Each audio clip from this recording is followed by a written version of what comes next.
আসসালামু আলাইকুম রহমতুল্লাহি ওবারাকাতু। আলহামদুলিল্লাহ, সমস্ত প্রশংসা আল্লাহ সুবহানাহু ওয়া তাআলার জন্য। অতঃপর দুরূদ এবং সালাম বর্ষিত হোক আমাদের প্রিয় নবী রাসূলুল্লাহ সাল্লাল্লাহু আলাইহি সাল্লামের প্রতি। আজকে 23 ফেব্রুয়ারি 2025, অনেকদিন পর আজকে আমরা লাইভে আসলাম। আজকে কোনো বিষয়ভিত্তিক আলোচনা নয়, এটা হচ্ছে উন্মুক্ত আলোচনা। লিংক উন্মুক্ত করা আছে, যে কেউ যুক্ত হতে পারেন, যে কোনো বিষয়ে কথা বলতে পারেন, কোনো সমস্যা নেই। তো আমাদের এখানে একজন যুক্ত হয়েছেন, আসসালামু আলাইকুম মাহমুদুল হোসেন। রহমতুল্লাহ। হ্যাঁ, ওয়ালাইকুম আসসালাম রহমতুল্লাহ। কেমন আছেন ভাই? আলহামদুলিল্লাহ ভাই, ভালো আছি। হ্যাঁ, অনেকদিন পর দেখা হলো মানে। হ্যাঁ। হ্যাঁ, তা কি অবস্থা আপনার? আলহামদুলিল্লাহ। তো এবার রমজানে কি আমাদের কিছু করা যায় নতুন ভাবে? হ্যাঁ, রমজান আমাদের করবো, ফরজে আইন কোর্স করবো একটা। আচ্ছা, তাহলে ভালো হবে ইনশাল্লাহ। মানে এবার আমি, সহি হ্যাঁ, জি, একটা মানুষের জন্য মানে হ্যাঁ আমরা হ্যাঁ তো আলহামদুলিল্লাহ এখন আর বিগিনার নেই। যারা বিগিনার হ্যাঁ হ্যাঁ একদম হ্যাঁ প্রথম তাদের কাজ থাকবে হলো এই কয়েকদিনের ভিতরে আমাদের ওই লিঙ্কটা, মানে আমাদের যেটা কোরআন শিক্ষা মাদানী কায়দা ওইটা শেষ করবে, করে আমাদের যে কায়দা হ্যাঁ পড়তে পারে সে আমাদের কোর্সটা। এখানে কোনো কোরআন পড়ার কিছু থাকবে না, এখানে শুধুমাত্র ফরজ জ্ঞানটুকু অর্জন করার জন্য হুম যা হুম, লাগে। ভাই বলছি কি, হ্যাঁ বল। আমাদের কিছু রেজিস্ট্রেশন ফি রাখা লাগবে। আমি সাকিব ভাই আমাকে সাকিব ভাই আছে না, হ্যাঁ হ্যাঁ হ্যাঁ হ্যাঁ ওই ভাই বলছে কি যে একটা রেজিস্ট্রেশন ফি, এমনি কোর্সটা ফ্রি থাকবে কিন্তু রেজিস্ট্রেশন ফি কিছু আমরা মানে জামানতের মতো রাখবো, না হলে কোর্টে চায় না লোকজন, কিছুদিন পরে ভাগে যায়। হ্যাঁ, সেটাই। এখন তো লাইভটা মানে আমরা আলোচনা তো করব, মানে এখানে এখন যেহেতু রেজিস্ট্রেশন ফি নিয়ে করবেন, সেক্ষেত্রে পাবলিক আলোচনা না করে ওরা তাহলে প্রাইভেট ভাবে করতে হবে, আলাদা হবে। যে আমার চিন্তা ভাবনা আমি করা হয়ে গেছে, হ্যাঁ মানে হালকা পাতলা কিছু, মানে হ্যাঁ, এটা শুধু নাম কেউ আসতে। তো এখানে আপনাদের এখানে লিংক দেওয়া আছে, আপনারা জয়েন হতে পারেন যে কেউ। কমেন্টও আছে, দেখুন উপরে, সেখানে লেখা আছে, হ্যাঁ, লিংক। তো জয়েন্ট লিংক উন্মুক্ত আছে, আপনারা যে কেউ যুক্ত হতে পারেন। তো আমাদের হচ্ছে যে যেহেতু অনেকদিন পর আলোচনা করছি, এই জন্য এরকম সমস্যা হতেও পারে আমাদের নেটে। তো যাই হোক, সামনে রমাদান মাস আসছে, আর রমাদান বিষয়ে আমরা আলোচনা করব ইনশাল্লাহ সামনে একদিন। তবে আজকে উন্মুক্ত আলোচনা, এবং এটা টেস্টিং লাইভ, কারণ এই যে আমাদের লাইভের সমস্যা হচ্ছে, তো এই জন্য আমরা আরো এটা করছি আর কি। আচ্ছা, এখানে সামনে যেহেতু রমজান আসছে, তারাবি নিয়ে আবারও মারামারি শুরু হবে। মানে হ্যাঁ, 8 রাকাত না 20 রাকাত, প্রতি বছরই চলছে এগুলা। তো এখানে এটা হচ্ছে মিসকাতের 1302 নম্বর হাদিস। হ্যাঁ, এবং এটার মত আছে, এবং এই হাদিসটা জি, সহিহ মূলত এবং হাদিসটা, হ্যালো হ্যাঁ, রনক ভাই, জি, বল। মূলত হাদিসটা হলো মুওয়াত্তা মালিকের, বুঝছেন? হ্যাঁ, এটা সনদটা এই জন্য উল্লেখ করা হয়নি এখানে। হুম, আপনার এখানে সাইব ইবনু হুম, ইয়াজিদ, ইনি হলো সাহাবী। হ্যাঁ ইনি হাদিসটা মূল যে সনদটা এটা বিলুপ্ত করে এখানে মিশকাত, তো এটা হলো একটা হাদিসের সংকলন, এটা কোনো হাদিসের গ্রন্থ না, মানে যাকে বলে মেইন যে কিতাবগুলো সেগুলো না।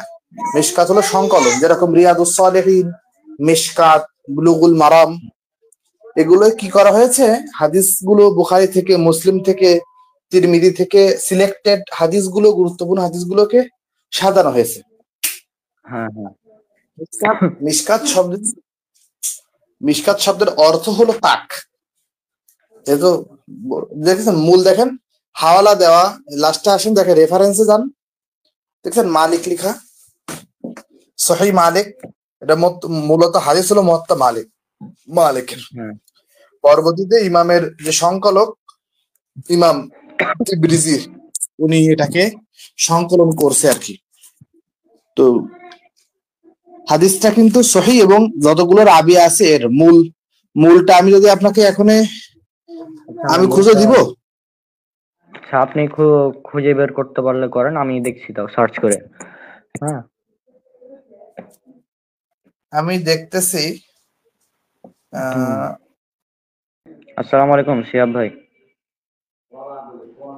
ওয়ালাইকুম আসসালাম ওয়া রাহমাতুল্লাহি ওয়া বারাকাতুহু। কেমন আছেন ভাই আপনারা? আছি আলহামদুলিল্লাহ। আপনাকে অনেকদিন পর পেলাম। আর শিহাব ভাই, আপনি যে কোনো বিষয়ে আলোচনা করতে পারেন। আর সামনে যে হাদিসটা সেটা নিয়েও বলতে পারেন, যেহেতু সামনে আসছে রমজান। আপনাদের টপিকটা কি ছিল আজকের? আজকে কোনো হাদিসটা টপিক খুঁজে খুঁজে পেল কি? উন্মুক্ত আলোচনা। হাদিস খুঁজে পেল কি? হাদিসটা খুঁজে বের করলাম আমি কিছুক্ষণ আগে, এই যে এটা 11 রাকাত। বিরাট ব্যাপার, বিরাট ব্যাপার। শিহাব ভাই, আপনি বলতে পারেন এই হাদিসের ব্যাপারে। এবং হানাফিরা যে অভিযোগ করে হাদিসের উপর, সেগুলোর কিছু জবাব দেওয়া উচিত। যদিও রাহুল ভাই দিয়েছিল গত বছর ডিবেটে। হ্যাঁ, রনক করে আলহামদুলিল্লাহি ওয়াহদা ওয়াস সালাতু ওয়াস সালামু আলা মান লা নাবিয়্যা বা'দা। আউযু বিল্লাহি মিনাশ শাইতানির রাজীম। বিসমিল্লাহির রহমানির রহিম। ভাই, যে হাদিসটা পেশ করছেন, আমাদের সামনেই আমাদের মাহে রমাদান আসন্ন, এবং রমজান মাসের যে বারাকা এবং যে ফাজাইল, তার মধ্যে একটি উচ্চ মর্যাদা সম্পন্ন ফাজাইল হচ্ছে রমজান মাসের কিয়াম, বা রমজান মাসের, যেটাকে আমরা সালাত তারাবিহ বা তারাবিহ সালাত নামে আমরা চিনি। তো কিয়ামে রমাদান নিয়ে বা তারাবিহ সালাত নিয়ে আমাদের সমাজে বেশ কিছু আপত্তি আছে, দলভিত্তিক, ফিরকা ভিত্তিক বিভিন্ন মতবিরোধ আছে, মত পার্থক্য আছে। তার মধ্যে সবচেয়ে বেশি প্রসিদ্ধ যে মতবিরোধ সেটা হচ্ছে রমাদানের যে সালাত, তারাবিহ সালাত, এটা কি ৮ রাকাত নাকি ২০ রাকাত? তো আমরা আহলুল হাদিস। শিহাব ভাই কোথা থেকে বলছেন ভাই? জি, আপনার অনেকগুলো বই দেখছি অনলাইনে আর কি, আপনাদের সরাসরি কথা আজকেই হচ্ছে হয়তো জীবনে প্রথম। ও আচ্ছা আচ্ছা। আমার বাড়ি হচ্ছে চট্টগ্রাম, নিজ বাড়ি। আমি চট্টগ্রামে আছি। মাদ্রাসা ব্যাকগ্রাউন্ডের তো না ভাই? জি আপনি শাহেখ জুবের আলী জাহির একটা দুটো বেশ কিছু কিতাব অনুবাদ করছেন না? জি, শেখ আলীদের কিতাব বলতে কিতাব একটাই অনুবাদ করছি, আমি রিসালা গুলা অনুবাদ করছি আর কি, কয়েকটা। ও, আল্লাহ তাআলা আপনি তৌফিকে। কি মাদ্রাসা ব্যাকগ্রাউন্ডে নাকি উর্দু পরে শিখছেন? মাদ্রাসা না, আমার ব্যাকগ্রাউন্ড মাদ্রাসা না ভাই, জেনারেল শিক্ষিত। ওনার কিতাবগুলো বাংলাদেশে কিভাবে আনতে পারে, আপনার কোনো সন্ধান আছে? বাংলাদেশে ভাই আনতে গেলে এগুলো কস্টিং বেশি। পাকিস্তানের থেকে যে আমাদের শেখদের কিতাবগুলো আনতে, এগুলো কস্টিং, মানে আপনি অরিজিনাল কিতাব পেতে গেলে এগুলো কস্টিং অনেক। তবে সহজ পদ্ধতি হচ্ছে, এগুলার অধিকাংশ আমাদের যেগুলা, বিশেষ করে শেখ আলী রাহিমাহুল্লাহ যে কিতাবগুলো আছে, এগুলো অনলাইনে পিডিএফ পাওয়া যায়। তা আপনি কি করতে পারেন, এগুলো আমরা, কোয়ালিটি ভালো না, আমি দেখছি ওনার হ্যাঁ কোয়ালিটি একটু, কোয়ালিটি একটু ভালো না। তবে আমি একটা টিপস দিই, টিপসটা হচ্ছে ইশাতুল হাদিস একটা অ্যাপ আছে শেখ আলী রাহিমাহুল্লাহর ছেলের, উনি যেটা পরিচালনা করেন। ওইখানে আপনার জি জি মুয়াজ, শেখ মুয়াজ্জেদ, ওনার ওই, ওখানে আপনার শেখ আলী বইগুলার একদম পিডিএফ গুলো একদম ক্লিন কপি দেওয়া আছে। হ্যাঁ, ওখান থেকে আপনার আপনি যদি যারা আপনার ছাপায় আর কি, তাদেরকে যদি দেন, ওনারা প্রিন্ট আউট করে করে পার পেজ প্রিন্ট আউট করে করে ওনারা ক্লিয়ারলি বের করতে পারে আর কি। যদি একটু কষ্টসাধ্য কাজ, তবে জি অনেক সময় লাগবে। মনে করেন কি, উনার আনোয়ারুস সহিফা আছে না, আনোয়ারুস সহিফা মিন আহাদিসিল দাঈফা মিন সুনানে আরবাআ, জি, এই আনোয়ারুস সহিফাটা কি অনুবাদ হয়েছে বাংলায় জানা আছে আপনার? না এটা অনুবাদ হয় নাই। এটা আরবিতে আছে, এটা উর্দুতে হয় নাই। এটা জাস্ট ওই সুনানে আরবার যে যায়িফ হাদিস গুলো আছে এগুলা উনি সংকলন করছে আর কি একত্র করে আমি সিলসিলা। জানি তো, আমি তো এখন এটাকে অনুবাদ করে দেবো ভাই, মার্কেটে কি চলবে দিলে? এটা আমি যেটা বলবো এটা অনুবাদ করা আমি মনে করি দরকার আছে। যারা তালিবুল ইলম তারা শুধুমাত্র এখান থেকে আমার মনে হয় আরবিটা দেখেও বুঝতে পারে যে এখানে জাস্ট নাম্বার গুলা দেখে। হ্যাঁ, জি জি। আপনারা অনুবাদ করতে চাইলে আরো অন্যান্য কিতাব আছে শেখ হাফিজ রহিমাহুল্লাহর, এগুলো দেখতে পারেন। ওনার মুয়াত্তা মালিকে তো অনুবাদ মনে হয় করছে হাদিস ফাউন্ডেশন আলাদা, হাদিস হ্যাঁ হ্যাঁ, একাডেমি আলাদা। হাদিস একাডেমি থেকে আছে। মুয়াত্তা মালিক, সুনান নাসাই দেখছিলাম হয়েছে। ইনশাআল্লাহ এবছর নাসাইটা কি উনি অনুবাদ করছে? কোনটার? সুনান নাসাই কি উনি তাহকিক তো উনি করছে, কিন্তু এমনি সরাকিকও ব্যাখ্যা করছে উনি, মুয়াত্তা মালিকে উনি ব্যাখ্যাও করেছে। হ্যাঁ, আপনার সুনান নাসাইর ব্যাখ্যাটা তো আমি পাই নাই। এমনি টিকা সংযুক্ত করছে আর কি, মানে এক লাইন দুই লাইন এরকম টিকা আমি ইংলিশে দেখছিলাম। ইংলিশেটা দেখছিলাম দারুস সালাম থেকে যেটা। বুলুগুল মারামের একটা সরা উর্দু পড়তেছিলাম, মানে ওই যে ইতহাফুল কিরাম যেটা চলতেছে আরবি খুব, ওইটা উর্দু করা হয়েছে, ওইটা মনে হয় আলী জাই রাহমাহুল্লাহ উনি করছে। উনি 2 খণ্ডে বুলুগুল মারামটা তো। তবে অসাধারণ। আমি যেটা মনে করি মিশকাতুল মাসাবির উনি যে সরাটা করছে ওটা মনে হয় এটা অনুবাদ হওয়াটা আমি যতটুকু করছেন উনি তো সম্পূর্ণ করতে পারেন নাই। আল্লাহ তাআলা তাকে তার কাছে নিয়েছে আওয়াউল মাসাবি, আজাউল মাসাবি। জি, আর উনি তাহকিক সব করছে, কিন্তু সরা করছে ওইটুকু কিছু কিছু হাদিসে। হ্যাঁ, সরাটা সম্পূর্ণ হয় যতটুকু করছে। তবে আমি সবচেয়ে বেশি যেটা আমি ফলপ্রসূ পেয়েছি সেটা হচ্ছে শেখ রাহিমাহুল্লাহ তাকদীরের ব্যাপারে যে আলোচনাটা আছে, উনি মিশকাতুল মাসাবির যে আহাদিস গুলো আছে তাকদীরের বাবের মধ্যে ওগুলা খুব সুন্দরভাবে উনি সরা করছে, প্রায় 85 পৃষ্ঠা ব্যাপী। এটা খুব আমি মনে করি খুব গুরুত্বপূর্ণ একটা ওইখানে আলোচনা আছে। তো মিশকাতুল মাসাবির যেহেতু উর্দু, আচ্ছা এখানে যেহেতু আচ্ছা হ্যাঁ বলেন বলেন বলেন। না ভাই, যেহেতু উর্দু বোঝেন, আপনি কি মোহাম্মদ আলী মির্জাকে চেনেন? ইঞ্জিনিয়ার মোহাম্মদ আলী মির্জা ভাই খুব ভালো করে চিনি। শিহাব ভাইয়া খুব ভালো করে চিনে ওনাকে। এই আল্লাহর ওলি এরা সম্পর্কে কিছু কমেন্ট, আর ভাই এটা অন্যভাবে রেকর্ড করে, এটা ওনার সম্পর্কে কিছু কমেন্ট কিছু বানিয়ে আপনি দেন তো ভাই। আল্লাহ ইয়ারি, হাসান আল্লাহ ইয়ারি। না না না, ওর কথা বলিনি, ও তো শিয়া, ও না, ইঞ্জিনিয়ার মোহাম্মদ আলী মির্জার কথা বলছি। জি জি। খবিস, শয়তান, দাজ্জাল, এর চেয়ে বেশি কিছু না। হাসান আল্লাহ ইয়ারি ও কিন্তু শিয়া হলে ওর কিন্তু তাহকিক আছে, মানে হাই লেভেলের গবেষক কিন্তু। তার গবেষক, তার উপরে বত্তাক শয়তানের মতো এসে জ্ঞানী, এর চেয়ে বেশি কিছু না। হাসান আল্লাহ মির্জা আলীকে তো শেখ সাইফুল্লাহ মোহাম্মদ হাফিজুল্লাহ একদম পুরো একদম মানে এক্সপোজ করছে এমন ভাবে যে এখনো মানে আমার মনে হয় আমি যতটুকু দেখছি ওনার লাইভ গুলো দেখি আমি অবাক হয়ে যাই। শেখ হাফিজুল্লাহর সাথে যদি সরাসরি সামনে বসে কি অবস্থা হবে মির্জার এই বন্ধ রাফিজি শিয়ার। আল্লাহ শায়েখের নামটা একটু বলেন ভাই। সাইফুল্লাহ মোহাম্মদী, ইউটিউবে সার্চ দিবেন মোহাম্মদী লাইব্রেরি নামে, ওখানে শেখ সাইফুল্লাহ মোহাম্মদীর যে মির্জা ইঞ্জিনিয়ার যে জবাবগুলো, আরো অনেক শায়েখ আমাদের আছে, ইয়াহিয়া নূরপুরি, উনিও তো মানে কয়েক হাজার ভিডিও করছে। তবে খুব সুন্দর করে কিতাব আকারে একদম দেখাই যিনি জবাব দিচ্ছে তিনি হচ্ছে সাইফুল্লাহ মোহাম্মদী হাফিজাহুল্লাহ। ওনার যেহেতু শিহাব ভাই আছে আজকে একটু আড্ডার মতো আলোচনা করবো শিহাব ভাইয়ের সাথে। শিহাব ভাইয়া উর্দু বুঝে বেশি ভালো, আলহামদুলিল্লাহ, মাশাআল্লাহ, আল্লাহ তাআলা তার ইলমে বারাকা দিক।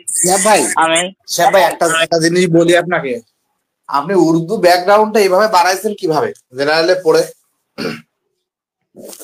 ভাই আমি এটা সবসময় স্বীকার করি এবং আল্লাহ তাআলার কাছে কৃতজ্ঞতা প্রকাশ করি। আমার উর্দু শিক্ষার প্রধানতম যিনি লক্ষ্য ছিল, মানে মাধ্যম যাকে বলা যায়, ওয়াসিলা, উনি হচ্ছে শেখ আল্লামা হাফেজ জুবাইর লিজাই রাহিমাহুল্লাহ। তার সর্বপ্রথম শেখ আহমদুল্লাহ সৈয়দপুরি হাফিজাহুল্লাহ যে কিতাব একটা পড়ছিলাম, আহলে হাদিস, একটা বহিষ্ঠগত নাম। আমার আহলে হাদিস শুরুর দিকে আমি এই বইটা পড়ছিলাম। তো ধীরে ধীরে শেখ রাহিমাহুল্লাহর বইগুলা পড়তে পড়তে শেখ রাহিমাহুল্লাহর বইগুলা মানে উর্দু মূল যে বইগুলা আছে ওইগুলা পড়ার প্রতি একটা আগ্রহ জন্মাইছিল। তো এটাই উদ্দেশ্য করে, এটাকে নিয়ত রেখে যে আমি শেখ রাহিমাহুল্লাহ সহ আরো বড় বড় যারা উলামারা আছে, শেখ ইশাদুল হক আসারি হাফিজাহুল্লাহ, এবং আরো বড় বড় যারা উলামারা, আল্লামা রাইস নদভী রাহিমাহুল্লাহ, আব্দুল মাল্লা নূরপুরি রাহিমাহুল্লাহ, শেখ বদিউদ্দিন শাহ রাশিদি রাহিমাহুল্লাহ, তো যারা মোটামুটি যারা মুহাক্কিক ছিলেন, মুহাদ্দিস ছিলেন, তো তাদের কিতাবগুলো পড়ার জন্য একটা স্পৃহা জন্মায়, বিশেষত শেখ আল্লামা জুবাইর রাহিমাহুল্লাহর কিতাব পড়ে। তো আমি বেসিক আলহামদুলিল্লাহ জ্ঞানটাকে আপনি ওগুলো তো পড়েছেন, কিন্তু মানে প্রাথমিক জ্ঞানটা কিভাবে? প্রাথমিক জ্ঞান বলতে আমি শিখছি হচ্ছে মূলত হচ্ছে কোন ওস্তাদের কাছে, ডিরেক্ট শেখা হয় নাই। আমি ইউটিউবে কিছু শিব ভাই, দেখছিলাম। মানে উনি উনি উনি যেটা শিব ভাই উনি যেটা বলতে চাচ্ছে যে প্রাথমিক স্তরে যে কিভাবে মানে কোন বইগুলো প্রসেসিংটা আর কি, পড়লে আমরা প্রসেসিংটা কি, উদ্দেশিকার প্রসেসিংটা কি, এটাই তো? হ্যাঁ হ্যাঁ হ্যাঁ হ্যাঁ, মানে প্রথম প্রাথমিকটা কিভাবে আমরা পড়াশোনাটা করবো। হ্যাঁ হ্যাঁ, আমার ব্যক্তিগত জার্নিটা আনঅফিসিয়াল ছিল। আমি এটা হঠাৎ করে শুরু করছি, ইউটিউবের কিছু উর্দুভাষী কিছু ভাইদের কিছু প্লেলিস্ট দেখছিলাম। আলহামদুলিল্লাহ 12 দিন, সর্বোচ্চ 12 দিন লাগছে আমার দুটো ক্লিয়ার হতে। তবে আপনি যদি বলেন যে আমরা বেসিক হিসেবে আমরা কিভাবে আগাবো, সেটা হচ্ছে আপনারা এখন তো বিভিন্ন কোর্স হচ্ছে উর্দুতে, আমি আলহামদুলিল্লাহ একটা করাচ্ছিলাম। তো আপনারা এসব দুশিকি একটা বই আছে, এসব দুশিকি একটা বই আছে বাংলাতে, এটা পড়তে পারেন। হ্যাঁ, উর্দু কায়দা দিয়ে শুরু করবেন, এসব দুশিকি এবং আমি মাদ্রাসায় আমি এটা মাদ্রাসা আমি পড়াই, আমার মাদ্রাসা আলহামদুলিল্লাহ ছাত্রদেরকে পড়াই, আমি নিজে পড়িয়ে পরে এটা পড়ানো হয়। দ্বিতীয় খণ্ড এটা তো লাগে না, প্রথম খণ্ডটা যদি ভালো করে। জি জি জি। তবে আমার জার্নিটা কিন্তু অফিসিয়াল এরকম ছিল না, মানে এই টাইপের সিলেবাস ভুক্ত ছিল না। আমি এটা হঠাৎ করে শুরু করছি, হঠাৎ করে শেষ হয়ে গেছে এরকম, আলহামদুলিল্লাহ। তো এরপর শেখ জুবাইর আলী জাহির রাহিমাহুল্লাহর মানে ওনার লেখাগুলোর ধরন এমন যে মানে যখন কোনো বিষয় লেখে একদম গভীরে ঢুকে যায়, এত গভীরে ঢুকে মনে হয় না আমার মনে হয় না মানে কেউ এরকম চিন্তা করে বাংলাদেশে কেউ এরকম যে আমার লেখার কলমটা থাকবে এই ধরনের। জি জি জি ভাই, ওনারা মুহাক্কিক ছিলেন ভাই, মুহাক্কিক এবং মুহাদ্দিসিনদের চিন্তাধারা আলাদা, ওনাদের লেখার স্টাইল আলাদা, ওনাদের উপস্থাপনা আলাদা, এগুলো প্রিমিয়াম লেভেলের। আমি আমি আমি কয়েকদিন আগেই কয়েক মাস আগেই শেখ জুবাইর জাহির রাহিমাহুল্লাহর বেশ কিছু মানে লেখনী আমি অনুবাদ করেছিলাম। তার মধ্যে একটা শেখের দার্সের উপরে অনুবাদ করলাম, সংকলন ওটা তার ছাত্র শেখ ইব্রাহিম মামুন হাফিজাহুল্লাহ করেছিল। তো ওটার আর কি সম্পাদনার কাজ চলছে। আমি ওটাও মানে অনুবাদ করতে অনেক কিছু জানছি, মানে আমি যা জানি মানে অনেক কিছু আমি খুঁজছিলাম যে আসলে বাতিল ফিরকাদের কি কি সমস্যা আছে। মানে শেখ জুবাইর তার বই না পড়লে আসলে বুঝা যে আসলে কোন জায়গাতে কত ধরনের ভ্রান্ত যে আকীদা, ভ্রান্ত যে মানহাজ গুলো যে বসে আছে, তারপরে আমরা যে উসুলে হাদিসের যে ভুলগুলো আমরা করি। তো এটা রীতিনীতিতে আমি মনে করি যে শেখ জুবাইর জাহির রাহিমাহুল্লাহ মানে সব দিক দিয়ে একটা মানে বোঝার জন্য একটা কমপ্লিট যে বুঝতে যে হবে, তো সেটা বোঝার জন্য উনি মানে বেশ ভালো একটা কাজ করছে এবং সেই কাজটা করে আঞ্জাম দিয়ে উনি মানে কি বলবো মানে একটা গোল্ডেন বলতে পারেন, মানে একটা হীরার মতো মানে একটা রাস্তা, মানে যে রাস্তা দিয়ে ঢুকলে মানুষ বুঝতে পারবে যে আচ্ছা মানহাজ সালাফ হয়তো এটাই হবে, এভাবে আমাদেরকে চলতে হবে। জি জি জি, অবশ্যই উনি একটা রোল মডেল আলহামদুলিল্লাহ স্থাপন করে দিয়েছে আল্লাহ তাআলা, তিনি যতটুকু পেরেছিলেন। তবে আমরা আল্লাহ তাআলার কাছে এটা প্রাপ্য ছিল আর কি, যে আল্লাহ তাআলা আরো যদি উনাকে জীবিত রাখতেন, হয় তিনি আরো বেশি ইলমের কাজ করতেন, হয়তো আজ তিনি জীবিত থাকতেন। যাক, আল্লাহ তাআলা তাকদিরে যা ফয়সালা। তবে আল্লাহ তাআলা তাকে যতটুকু বাঁচাইছেন, 55 বছর, 56 বছর, 57 বছর, আল্লাহ তাআলা তাকে দিয়ে তার দিনের কাজ আলহামদুলিল্লাহ সালাফিয়াতের জন্য, বর্তমান যুগে সালাফি যুবকদের জন্য যারা মোটামুটি তালেবে ইলম, তাদের জন্য উলুমুল দ্বীন বলেন, উলুমুল হাদিস, উলুমুল কোরআন, হ্যাঁ, এবং ফিকহি বিষয়গুলা, পাশাপাশি অন্যান্য মতাদর্শ মাযহাব, তারা যেভাবে ইসলামের নামে যে ধোঁকাবাজি, বিশেষত কাদিয়ানীদের বিরুদ্ধে শেখ রাহিমাহুল্লাহ একটা কিতাব আছে মাসালা খতমে নবুয়াত, হ্যাঁ, এটা খুব খুব হ্যাঁ, আমি এটা দেখছিলাম অনলাইনে, এটা দেখছিলাম। এটা খুব মানে শেখ নাদিম জহির হাফিজাউল্লাহ উনি একটা ডার্সে বলছিলেন অনেক আগে যে আমি যে এটার এমন মানে এমন একটা তথ্য, মানে এমন একটা অস্ত্র যেটা উর্দু ভাষায় যারা খ্রিস্টান ছিল তারা নাকি ভয় পাইত নাকি, মানে এই বইটার উপরে। জি জি, কাদিয়ানদের বিরুদ্ধে। এবং একটা আছে শেখ রহিমাহুল্লাহ সবচেয়ে বেশি উনি যাদের বিরুদ্ধে জিহাদ করছেন তারা হচ্ছে জামায়াতুল মুসলিমিন, একটা ফিরকা আছে, ওরাও মূলত হাদিস ও শেখাইদের মতো। শেখ রহিমাহুল্লাহ সবচেয়ে বেশি জিহাদ ছিল তাদের বিরুদ্ধে, মানে বাহাস বিতর্ক। গুলাম আহমেদ পারভেজি বলে তাদেরকে, পাকিস্তানের একটা ভ্রান্ত ফিরকা। জামাতুল মুসলিমিন তারা নিজেদেরকে মুসলিমিন দাবি করতো, মানে তাদের জামাতটাই মুসলিম, তাদের বাইরে যারা আছে হানাফি, শাফি, মালিকি, হাম্বলি, আহলে হাদিস সমস্ত ফিরকা হচ্ছে কাফের, মুশরিক, বেঈমান।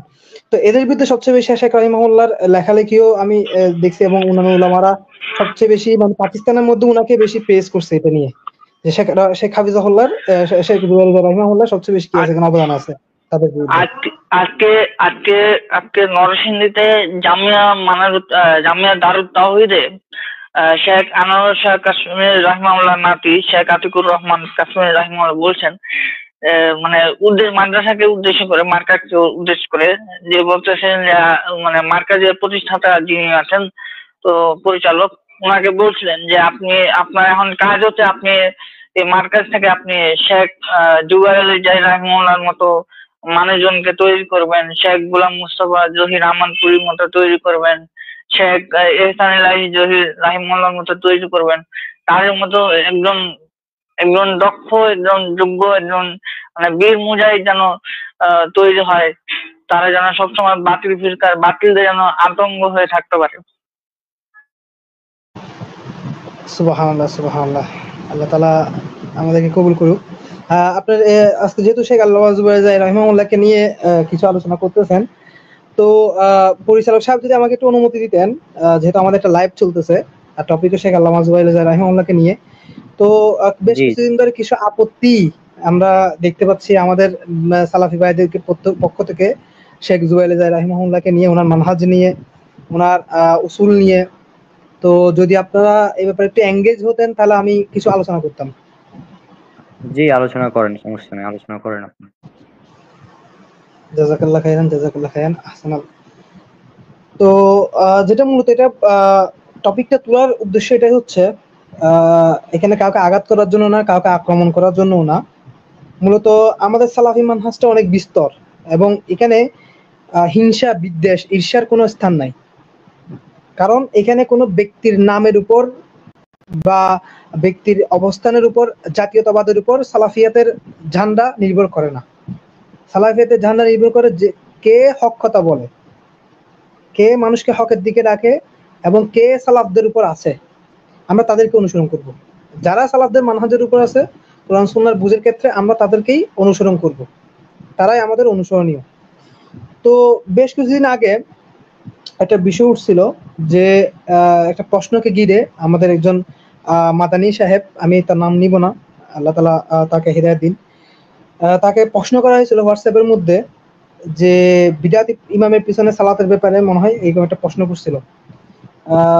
তো এখন সেখানে তিনি শেখ জুবাইর জাহি রাহিমাহুল্লাহরও উনি বিষয় তুলে ধরছে, শেখ জুবাইর জাহি রাহিমাহুল্লাহ উনিও এরকম বলতেন, ওনার ফাতওয়াটা এরকম। তো উনি জবাব দিছে যে কি, যে আমি তো জুবাইর জাহি কোনো কিতাব পড়ি নাই, আমি তো জুবাইর জাহির কোনো বক্তব্য শুনি নাই, তবে আমি একটা তার অডিও শুনছিলাম, মানে এটা উনি মাদানী সাহেবের বক্তব্য, যে আমি তো একটা অডিও শুনছিলাম যে শেখ জুবাইর জাহি উনি ইজতিহাদকে মানতেন না, উনি শরঈ ইজতিহাদকে তিনি মানতেন না, এবং উনি মানে ওই জাহারিদের দিকে মানে ওনাকে নিজবত করছেন, উনি জাহারিদের মতো, ঠিক আছে, মানে উনি ইজতিহাদকে আমাদের দলিল হিসেবে মনে করতেন না। তো যারা শুনেছেন তারা শুনেছেন, এটা ইতিপূর্বে এটা নিয়ে অনেক নাড়াচাড়া হয়েছিল। তো এটার জবাবে আলহামদুলিল্লাহ আমরা এক ভাইয়ের মাধ্যমে ওনার কাছে প্রশ্ন পাঠাইছি, এবং এটা একটা জবাবও পাঠাইছি, যদিও আজ পর্যন্ত সেটা কোনো জবাব, আমরা উল্টা পাল্টা জবাব আমি পাই নাই। আমার যেটা ব্যক্তিগত জবাব, যেহেতু আমি আলহামদুলিল্লাহ শেখ আল্লামা জুবাইর জাহি রাহিমাহুল্লাহকে পড়েছি, তার কিতাবাদিগুলো ঘেটেছি, তার জীবনী সংক্রান্ত যে বইটা আছে সেটাও পড়েছি আলহামদুলিল্লাহ, পাশাপাশি ওনার ছাত্রদের সাথেও যোগাযোগ আছে। তো আমাদের যেটা বিষয় সেটা হচ্ছে কোনো কারো বিষয়ে সে যে হোক, সে বাতিল হোক, সে হক হোক, সে আহলুস সুন্নাহ ওয়াল জামাতের অনুসারী হোক, সে শিয়া হোক, মুশরিক হোক, যে হোক না কেন, আমাদের মূলনীতি হচ্ছে, দিনের মূলনীতি হচ্ছে। তো আমি যেটা বলছিলাম যে আমাদের দিনে এটা মূলনীতি হচ্ছে কারো ব্যাপারে না জেনে কোনো মন্তব্য না করা। যেহেতু মাদানী সাহেব নিজে এখানে স্বীকার করছে, ওনার ভয়েসের মধ্যে স্পষ্ট আছে যে উনি শেখ রাহিমাহুল্লাহর কোনো কিতাবও পড়ার নাই, উনি কোনো বক্তব্য শুনেন নাই। তাহলে কোনো ব্যক্তির কিতাব না পড়লে, আপনি তার মানহাজ সম্পর্কে, তার অবস্থান সম্পর্কে আপনি না জানলে, তাহলে আপনি কিভাবে দাবি করতে পারেন যে তিনি ইস্তিহাদকে অস্বীকার করেন? উনি ইস্তিহাদ মানতেন না, উনি ইস্তিহাদকে শরঈ দলিল হিসেবে মানতেন না। তাহলে এই জিনিসটা মানে ওনার মতো একজন জ্ঞানী ব্যক্তির কাছে এই জিনিসটা অনেক মানে হতাশাজনক, যেটা ওনার কাছ থেকে আশা করা যায় না। ঠিক আছে, তো এরপরে এটা এটা আসলে যে আমি ওনাকে চিনি না, উনি কিভাবে আমার দলিল হতে পারে, মানে এইরকম একটা বক্তব্য ওনার তরফ থেকে, যেটা শুনেই মনে হয়েছে কি এটা তির্যক বক্তব্য। মানে এটা শেখ রহিমাহুল্লাহর মতো একজন ব্যক্তিত্বের ব্যাপারে তির্যক বক্তব্য, যেটা আমরা শুধু মাদানী সাহেব না, মাদানী সাহেবের মতো আরো অনেক উলামারা আছে বাংলা ভাষাভাষী, যারা সরি টু সে, যারা আসাবিয়াতে ভুগতেছে, জাতীয়তাবাদে ভুগতেছে, যারা একটা নির্দিষ্ট অঞ্চল এবং নির্দিষ্ট দেশের আলেম উলামা ব্যতীত কিছু চিনে না। তো ওনাদের পক্ষ থেকে এই ধরনের বক্তব্য আমরা হরহামেশা দেখতে পাই, এবং ওনাদের যারা অনুসারীরা আছে তারাও এরকম নিম্ন স্তরের বক্তব্য করে থাকে। তো বিষয়টা ছিল যে একজন মাদানী আলেম, তিনি আমাদের শেখ আল্লামা জুবাইর রাহিমাহুল্লাহকে উদ্দেশ্য করে কিছু তির্যক মন্তব্য করেছিলেন এবং কিছু আপত্তি করেছিলেন। তো সেটা হচ্ছে যে শেখ আল্লামা জুবাইর রাহিমাহুল্লাহ নাকি উনি ইজতিহাদকে, কথা শোনা যায়? আচ্ছা, জি এখন ঠিক আছে। জি। তো শেখ আল্লামা জুবাইর রাহিমাহুল্লাহ নাকি ইজতিহাদকে, শরঈ ইজতিহাদকে দলিল মনে করতেন না, ইজতিহাদকে মানতেন না, এই ধরনের একটা মন্তব্য পাওয়া যায়। এবং উনি বলছে যে আমি জুবাইর জাইকে চিনি না, সেহেতু তার থেকে কোনো ফতোয়া নেওয়ার ব্যাপারে আমি মানে নাই, উনি ফতোয়া নেন না, উনাকে চিনেন না, উনি কেমন আলেম এ সম্পর্কে উনি জানেন না। তো এই মন্তব্যটা শোনার পর আমরা যারা আল্লামা জুবাইর রাহিমাহুল্লাহকে চিনি এবং তার মাকামের ব্যাপারে আমাদের আলেম উলামারা যে মন্তব্যগুলো করে গেছে এবং তার অবস্থান, তার খেদমতগত অবস্থান সম্পর্কে আমরা যারা জানি, তো এই ধরনের একজন আলেমের থেকে, একজন মাদানী আলেমের থেকে এই ধরনের বক্তব্য শোনাটা অনেক কষ্টসাধ্য বিষয়। বিশেষত আমাদের সালাফিয়াতের মধ্যে যদি এরকম অবস্থা সৃষ্টি হয়, তাহলে আমরা যে আলেমদের মধ্যে অবস্থা দেখতে পাই, তাহলে আমরা অনুসারীরা কি করবো? যারা আমরা সালাফদের অনুসরণ করতে গিয়ে আমরা আলেমদের অনুসরণ করি, তা আমাদের আলেমদের যদি এই অবস্থা হয় তাহলে কি হবে? তো যেটা বিষয়, আমরা যারা আল্লামা জুবাইর রাহিমাহুল্লাহকে পড়াশোনা করছি, তার কিতাবাদি নিয়ে পড়াশোনা করছি, তার জীবনী সংক্রান্ত যে বইটি আছে সেটাও পড়াশোনা করছি, এবং তার ছাত্রদের সাথে আমাদের যে যোগাযোগ আছে, তো সেখান থেকে আমরা যেটা জানি যে প্রথম কথা, মাদানী সাহেব শেখ জুবাইর রাহিমাহুল্লাহর উপর যে আপত্তি করছে যে উনি ইজতিহাদকে মানতেন না, আল্লামা জুবাইর ইজতিহাদকে মানতেন না, এটা আসমানের নিচে জমিনের উপরে একজন ব্যক্তির উপর না জেনে একটা বড় মিথ্যাচার করা, অজ্ঞতাবশত মিথ্যাচার করা। কেন মিথ্যাচার করা? ওই বাক্যটা বলার আগেই কিন্তু মাদানী সাহেব বলছে যে আমি জুবাইর জায়ের কোনো কিতাব পড়ি নাই, কোনো কিতাব মোতালা করি নাই, এবং কোনো বক্তব্য শুনি নাই। তাহলে আপনি একজন ব্যক্তির মানহাজ ফুটে ওঠে, যারা লেখালেখি করে তাদের মানহাজ ফুটে ওঠে তাদের কিতাবের মধ্যে, তাদের লেখনির মধ্যে, তাদের রিসালার মধ্যে। তা আপনি যদি তার রিসালাই না পড়েন, তার কিতাবই না পড়েন, তাহলে আপনি কিভাবে জানলেন যে তিনি ইজতিহাদকে মানতেন না? এটা আমাদের প্রশ্ন। এটার বিপরীতে এটার জবাব হচ্ছে যে আলেম সাহেব, মাদানী সাহেব না জেনে এটা দাবি করলেন, অথচ আপনারা যদি শেখ জুবাইর রাহিমাহুল্লাহর বক্তব্য শুনেন, এখনো ইউটিউবে মজুদ আছে, এখনো ভিডিও আকারে, যেটা মোহাম্মদ আলী মির্জা ওই 100 কোয়েশ্চন উইথ শেখ জুবাইর জাই, আপনার ইউটিউবে দিলে চলে আসবে 100 কোয়েশ্চেন্স উইথ জুবাইর জাই। প্রথম প্রশ্নের মধ্যে উনি দিনের উসুল সম্পর্কে যখন জিজ্ঞেস করছে মোহাম্মদ আলী মির্জা, শেখ জুবাইর জাই রাহিমাহুল্লাহ প্রায় 4 থেকে 6 মিনিটের মধ্যে, 4 কিংবা 6 মিনিট এসে উনি যখন প্রথম প্রশ্নের জবাব দিচ্ছে, উনি বলছে যে আমরা শরঈ ইজতিহাদকেও মান্য করি, শরঈ ইজতিহাদকেও মানি। একদম প্রথম প্রশ্ন, আপনাকে ওখানে 100 প্রশ্নের মধ্যে 56-55 যাইতে হবে না, প্রথম প্রশ্নের মধ্যে কিন্তু এটা উত্তর দেওয়া আছে, দিনের উসুল সম্পর্কে যখন ওকে প্রশ্ন করা হয়েছিল, দিনের মূলনীতি সম্পর্কে। তো শেখ জুবাইর আলহামদুলিল্লাহ ভিডিও আছে, ওনার প্রশ্ন উত্তর পর্বের মধ্যে আমি আপনাকে দেখাইতে পারি, ইউটিউবের মধ্যে আছে, স্পষ্টভাবে উনি ইজতিহাদকে মর্যাদা দিয়েছে, ইজতিহাদকে যে আহলুল হাদিসদের এটা মূলনীতি, সালাফিদের মূলনীতি, উনি এটা স্বীকৃতি দিছে। পাশাপাশি আপনি যদি শেখ জুবাইর রাহিমাহুল্লাহ লেখনী দেখেন, মাসালান আপনি যদি যেটা বাংলা অনুবাদ হয়েছে শেখ একটা কিতাব তাকলিদের বিধান, ইসলামে তাকলিদের বিধান, যেটা শেখ আহমদ সৈয়দপুরি হাফিজাহুল্লাহ উনি অনুবাদ করছে। ওই কিতাবের মধ্যে শেষের দিকে গিয়ে দেখবেন যে হানাফি দেওবন্দিরা আমাদের কিছু কিছু প্রশ্ন করে, তো শেখ জুবাইর রাহিমাহুল্লাহ ওই প্রশ্নগুলো উত্তর দিতে গিয়ে তার মধ্যে একটা প্রশ্ন হচ্ছে যে সালাফিরা আহলে হাদিসরা কিয়াসকে মানে না, ইজমা মানে না। তো ওইটা জবাব দিতে গিয়ে শেখ জুবাইর নিজেই বলতেছে ওইটা উত্তর দিতে গিয়ে সালাফিদের পক্ষ থেকে, সালাফি হয়ে, যে আমরা ইস্তিহাদকেও শরঈ ইস্তিহাদকেও মানি, কোরআন সুন্নাহর অন্তর্গত যে ইস্তিহাদ সেটাকে আমরা স্বীকৃতি দিই, তবে কোরআন সুন্নাহর বিপরীতে যদি কোনো ইস্তিহাদ চলে আসে তাহলে আমরা কোরআন সুন্নাহকে স্বীকৃতি দিই। এর চেয়ে স্পষ্ট আর কোনো মূলনীতি হইতে পারে, এটা সমস্ত সালাফিয়াতের সালাফি মানহাজের মূলনীতি। তাহলে উনি যে না জেনে একটা বক্তব্য দিল, তারপর দ্বিতীয় আপত্তি কি, যে আমি তো জুবাইর যাকে চিনি না, উনি কেমন আলেম? ভাই আপনার চিনা না জানায় কি কারো মাকাম মর্যাদা নিচু হয়ে যায়? আপনি একজনকে না চিনতে পারেন, কারো কোনো ব্যক্তির কাছে মাজহুল হওয়াটা, এটা হচ্ছে উসুলুল হাদিসের একটা মূলনীতি। কারো কাছে কোনো ব্যক্তির কাছে মাজহুল হওয়াটা তার দুর্বল হওয়ার কি নয়, দলিল নয়। মুসাব্বির ভাই আমার কথা শোনা যাচ্ছে? একটু কাইন্ডলি বলবেন। জি জি একদম ঠিক আছে। জি জি, মানে কোনো ব্যক্তির মাজহুল হওয়াটা তার দুর্বল হওয়ার কি নয়, দলিল নয়। যেমন মনে করেন যে তাকবীরুল ইসলাম রৌনক ভাই, আমাদের একজন ভাই আছে, ওনাকে আমি আজ থেকে 5 বছর আগে চিনতাম না। তাকবীর ইসলাম রৌনক ভাইকে আমি 5 বছর আগে চিনতাম না, তো উনি কি দুর্বল হয়ে গেছে? তার মানে কোনো অস্তিত্ব নাই? এটা হচ্ছে প্রশ্ন। তো মাজহুল, উনি হয়তো আমার কাছে মাজহুল, কিন্তু আপনার কাছে তো কি মারুফ, আপনার কাছে পরিচিত, আমার কাছে না পরিচিত। তো আপনার কাছে তা কি আছে মাকাম সম্পর্কে আপনি তার সম্পর্কে জানেন। তো কারো কাছে মাজহুল হওয়াটা, মানে পরিচয়হীন হওয়াটা, সেটা তার দুর্বল হওয়ার কি নয়, দলিল নয়। তো আল্লামা জুবাইর রাহিমাহুল্লাহ আলহামদুলিল্লাহ বড় বড় উলামারা চিনতেন, উনি বড় বড় উলামাদের ছাত্র ছিলেন, বড় বড় উলামাদের উস্তাদও ছিলেন। তো আপনার চিনা না আছে নাই কারো কিছু যায় আসে না। শেখ জুবাইর রাহিমাহুল্লাহ সম্পর্কে যে কিতাবটা আছে, ওই কিতাবটা যদি একটু কষ্ট করে কেউ ঘেটে দেখেন, উনি যদি একটু কষ্ট করে ঘেটে দেখতেন, ওখানের মধ্যে উলামাদের একদম বেসুমার অগণিত শেখ জুবাইর রাহিমাহুল্লাহ সম্পর্কে তাদিল আছে, প্রশংসা আছে। তার মধ্যে শেখ ইরশাদুল হক আসারি হাফিজাহুল্লাহ, যার সাথে যে শেখ ইরশাদুল হক আসারি হাফিজাহুল্লাহর সাথে বিভিন্ন মাসালাই শেখ রাহিমাহুল্লাহ তার তাহাকিকি জীবনে, তার তাহাকিকি দরা যেটা ওনার জীবনে গেছে, উনি শেখ ইরশাদুল হক আসারি হাফিজাহুল্লাহর সাথে কি দ্বন্দ্বে ছিল এক প্রকার, মানে তাহাকিকি দ্বন্দ্ব আর কি, ব্যক্তিগত দ্বন্দ্ব না, মারামারি কাটাকাটি না, তাহাকিকি দ্বন্দ্ব। যেমন আপনি একটা উসুলের উপরে আপনি একমত কিন্তু আমি দ্বিমত, এটা তো আমাদের সালাফদের মধ্যে দেখা গেছে, তাই না? যেমন শেখ আলবানী রাহিমাহুল্লাহর সাথে শেখ জুবাইর আমরা দেখতে পাই, ঠিক আছে? তো শেখ জুবাইর রাহিমাহুল্লাহ তার জীবদ্দশায় শেখ ইরশাদুল হক আসারির সাথে এই সমস্ত দ্বন্দ্ব, যেমন তাদলিসের ব্যাপারে, তারপর হাসান লি গায়রিহির ব্যাপারে, ঠিক আছে, এই কয়েকটা উসুল নিয়ে মাসাইল নিয়ে ওনার মধ্যে দ্বন্দ্ব ছিল, লেখালেখি চলতো, পাল্টা লেখালেখি। কিন্তু তারপরেও এটা হচ্ছে ওলামাদের শান, এটা হচ্ছে কি ওলামাদের শান, ইলমি ইখতিলাফ থাকতে পারে। শেখ ইরশাদুল হক আসারি হাফিজাহুল্লাহ যেভাবে শেখ জুবাইর রাহিমাহুল্লাহকে কি করছে, প্রশংসা করছে, যেভাবে প্রশংসা করছে, মানে এমনি আলেম হওয়ার হক আদায় করছে।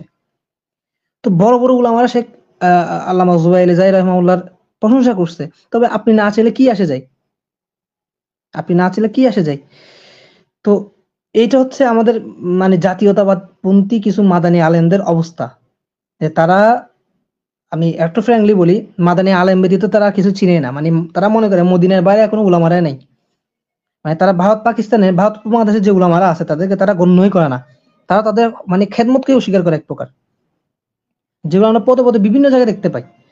ভাই আমরা কখনোই মাদানী উলামাদের বিরুদ্ধে না, ওয়াল্লাহি আমরা কখনোই মাদানী উলামাদের বিরুদ্ধে না, এবং আমরা মনে করি মাদানী উলামারা বিশুদ্ধ, মানে তাদের ইলম বিশুদ্ধ, কিন্তু খেদমত, ইলমের খেদমত, হাকিকি খেদমত, এগুলো কোনো জায়গায় নির্দিষ্ট না। আল্লামা বিন বাজ রাহিমাহুল্লাহ, আল্লামা ইবনে উসাইমিন রাহিমাহুল্লাহ, আল্লামা আলবানী রাহিমাহুল্লাহ, তারা আমাদের সারতাজ, তারা আমাদের মুকুট, আমরা তাদের থেকে ইলম নিই, তারা হচ্ছে ইলমের সাগর। তবে পাশাপাশি আমরা অন্যান্য উলামাদের থেকেও নেই, ফাতোয়ার ক্ষেত্রে হোক, উলুমুল হাদিসের ক্ষেত্রে হোক। সালাফিয়াত কোনো নির্দিষ্ট বিষয় না, সালাফিয়াত কোনো গণ্ডিত সীমাবদ্ধ না, যেভাবে মাযহাবের গণ্ডিত সীমাবদ্ধ থাকে, যে আমরা হানাফিয়াত ছাড়া আর কিছু চিনি না, মাসলাকে হানাফি ছাড়া, মাসলাকে দেওবন্দ ছাড়া আমরা কিছু চিনি না। সালাফিয়াত হচ্ছে উন্মুক্ত সাগর, উন্মুক্ত আচ্ছা সাগরে শিব ভাই, এখানে আমি একটু কথা বলি। এখানে আমরা এখান থেকে মানে সংগ্রহ একটা করবো, প্রশ্ন এখান থেকে ছিল। সংগ্রহ করবো। মানে দুনিয়ার যে প্রান্তে আমাদের সালাফি উলামারা ছড়াই আছে, প্রত্যেককে আমরা ইজ্জত করি, প্রত্যেককে আমরা সম্মান দিই, মর্যাদা দিই। মুসাব্বির ভাইয়ের কাছে শেখ জুবাইর রহমাল্লাহ বেশি প্রিয় হতে পারে, তা আমি কি বলে দেবো উনি শেখ জুবাইর ছাড়া কাগজ চেনে না? আমার কাছে শেখ আলবানী রহমাল্লাহ বেশি প্রিয় হতে পারে, তা আমি কি বলবো যে আমি শেখ জুবাইর রহমাল্লাহকে পছন্দ করি না? তো কাউকে বেশি পছন্দ করাটা কি হয় না? আপনি কারো প্রতি তো সালাফদের জামানা থেকে চলে আসতেছে। যেমন ছাত্রদের হাজার হাজার উস্তাদ ছিল, যেমন ইমাম মুসলিম রহিমাহুল্লাহ হাজার হাজার উস্তাদ ছিল না? বড় বড় বড় বড় উস্তাদরা ছিল না? ইমাম আবু বকর ইবনে আবি শাইবা, ইমাম বুখারী, বড় বড় উলামারা উস্তাদ ছিল ইমাম মুসলিম রহিমাহুল্লাহ। কিন্তু এত উলামা থাকা সত্ত্বেও, এত বড় বড় উলামা থাকা সত্ত্বেও ইমাম মুসলিম রহিমাহুল্লাহ, ইমাম বুখারী রহিমাহুল্লাহ কি বলছে?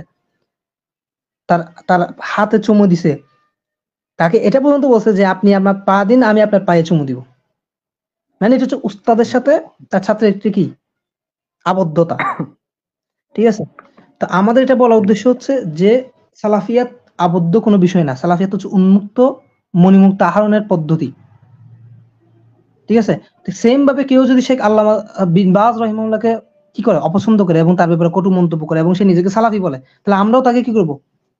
তার উপর আপত্তি করব, তাকে রদ করব, যদি সেটা ইলমি না হয়। ইলমি বিরোধিতা করার অধিকার সবার আছে। মুসাব্বির ভাইয়ের কাছ থেকে আমার অনেক কিছু শিকার আছে, আবার মুসাব্বির ভাই আমার থেকে অনেক কিছু শিকার আছে। তিনি যদি কোনো জায়গায় ভুল করে, তাহলে আমি তাকে সেটা শুধরে দিব তাহকিকের মাধ্যমে। এটা হচ্ছে সালাফদের পদ্ধতি। তাহাকে কি রদ করা, তাহাকে কি রদ, এটা চলমান। তাহাকে কি রদ এখানে কোনো বয়স কি করে না, বয়সকে তোয়াক্কা করে না। ইলমকে কি করে গণ্য করে, ইলমকে মানদণ্ড হিসেবে রাখে। আপনি যদি আপনার ইলম দিয়ে আমাকে দলিল দিয়ে যদি আমাকে কি করেন, রদ করেন, তাহলে অবশ্যই আমি রুজু করতে বাধ্য এবং আপনার এই রদের প্রশংসা করতে বাধ্য। এটা হচ্ছে সালাফদের নীতি, এটা হচ্ছে সালাফিদের নীতি। জি, জাযাকাল্লাহ খাইরান। জি, আচ্ছা, রদ থেকে মনে পড়লো যে ইদানিং তো মানে অনেকদিন আগে থেকে চলছে, এই গতদিন যেটা আপনার হলো, রাসূল সাল্লাল্লাহু আলাইহি সাল্লামকে নিয়ে যখন কটু মন্তব্য করা হলো, আর আব্দুল্লাহ ভাই তারপর অনেকেই আন্দোলন করলো। হ্যাঁ, এখন ওই যে সুপার সালাফি যারা আছে, ওরা বলছে এগুলো হারাম, নাজায়েজ, অর্থাৎ এগুলো করা যাবে না। হ্যাঁ, তো এই বিষয়ে যদি কিছু বলতেন তাহলে ভালো হতো, মানে এদের ব্যাপারে আর কি। সুপার আমরা বলতে চাচ্ছি যারা সাতিমা রাসূলের ব্যাপারে তাদের কি ভূমিকা আছে। আমরা তো দেখতে পাই যারা সাতিমা সেটাই তো। রাসূল, যারা আসল সাতিমা রাসূল, তাদের ব্যাপারে এদের কোনো পোস্ট নাই। যারা সাতিমা রাসূলের বিরুদ্ধে জিহাদ করছে, তাদের বিরুদ্ধে এদের পোস্ট। তো এই যে গোষ্ঠীটা আছে, এরা একটা ফিতনা, ওয়াল্লাহি এটা একটা ফিতনা। এই অ্যান্টি জাহেলিয়া যে গ্রুপটা আছে, এটা একটা ফিতনা হয়ে গেছে। এটা আগে ছিল আহলু বাতিলদের বিরুদ্ধে, যারা আহলুর রায়, আহলে বাতিল যারা ছিল তাদের বিরুদ্ধে। এখন এই ফিতনাটা এত বড় একটা ফিতনা তৈরি হয়ে গেছে, একটা মজমা হয়ে গেছে, এটাকে সালাফিয়াদের বিষিয়ে তুলতেছে, উল্টা সালাফিদের দিকে ফিরে আসতেছে। কিছু যুবক পোলা পাই যেখানে আমাদের কোনো শিরকাত নাই, যে কিছু যুবক পোলা পাই নিজেদেরকে বড় বড় আলেম মুস্তাহিদ মনে করে এবং তারা রায় ফতোয়া দেওয়া শুরু করে, যেগুলো আমরা ফেসবুকে অহরহ দেখতেছি। তো এই জাহেলিয়াত আলহামদুলিল্লাহ, তারা এই জাহেল ছেলে পেলে তারা যাদেরকে এক সময় শেখ হিসেবে গণ্য করতো, বিশেষত শেখ আবু বকর জাকারিয়া হাফিজাহুল্লাহ। তা আমরা তো যেটা নজির দেখতে পাচ্ছি, শেখ আবু বকর জাকারিয়া হাফিজাহুল্লাহ নিজেই তাদেরকে সতর্ক করছে, বিশেষত নামদার একজন ছেলেকে, তাই না? তো घर पे आग लग गई घर के ही चिराग से, একটা প্রবাদ বাক্য আছে যে ঘরের শত্রু বিভীষণ। তো কথা হচ্ছে এটা একটা ফিতনাময় গ্রুপ, এটার থেকে বেঁচে থাকতে হবে। আর যেটা আপনি বললেন সাতিমা রাসূলের ব্যাপারে, এটা খুব সেন্সিটিভ একটা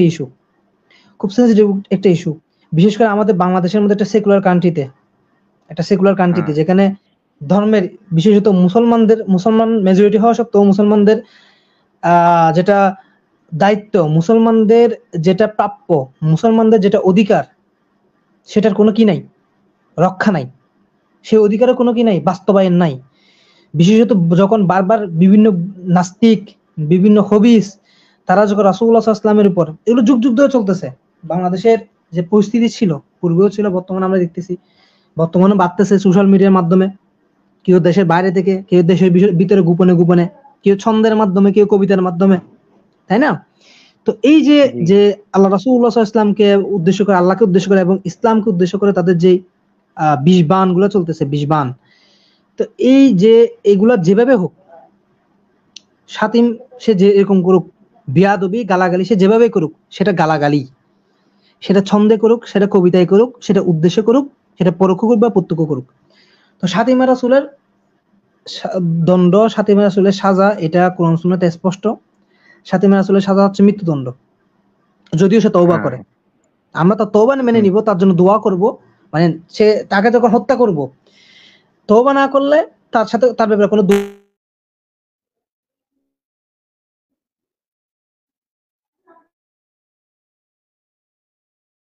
ভাগাড়ে ফেলে দিতে হবে, যে শোনা যাচ্ছে। আর যদি সে তওবা করে, তাহলে আমরা তাকে তার দণ্ড কার্যকর করব, দণ্ড কার্যকর করার পরে আল্লাহ তাআলার কাছে তার রহমত, তার রহম দাবি করব।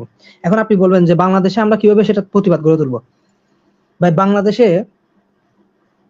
যে রাষ্ট্র ব্যবস্থা, বাংলাদেশের রাষ্ট্র ব্যবস্থায় কি শাতিমা রাসূলের সাজার ব্যাপারে কোনো আছে, আইন আছে? ইসলামী শরীয়তের মধ্যে কিন্তু বিধান আছে যে যদি কেউ শাতিমা রাসূল হয়, তাহলে শাতিমা রাসূলের সাজা কে দিবে? রাষ্ট্র দিবে, রাষ্ট্রীয় প্রতিনিধি ব্যতীত জনগণ। হ্যাঁ, অবশ্যই এটা রাষ্ট্রের ব্যবস্থা নেওয়া উচিত। আচ্ছা, সিয়াব ভাইয়ের আওয়াজ আসছে না আবারও? আচ্ছা, যাই হোক, সিয়াব ভাই যদি আমার আওয়াজটা যদি শুনেন, তাহলে অবশ্যই আমি বলবো এখানে আপনিও ইনশাল্লাহ পরবর্তীতে যখন আপনি আসবেন, আমি আপনার কাছে খোলাখুলি ভাবে আহ্বান জানাচ্ছি, আপনি আসবেন আমাদের লাইভ অনুষ্ঠানে প্রতিদিন আসার চেষ্টা করবেন, ইনশাল্লাহ দাওয়াত রইল। আমরা বিভিন্ন বিষয় নিয়ে আলাপ আলোচনা করবো, আপনার কাছে আপনি কিছু শিখবো ইনশাল্লাহ। হ্যাঁ, সেটাই। আচ্ছা, আমরা কিছুক্ষণ অপেক্ষা করি, তার হয়তো নেটের সমস্যা হতে পারে, ওই জন্য বের হয়ে গেছে। সিয়াব ভাই চলে এসেছে।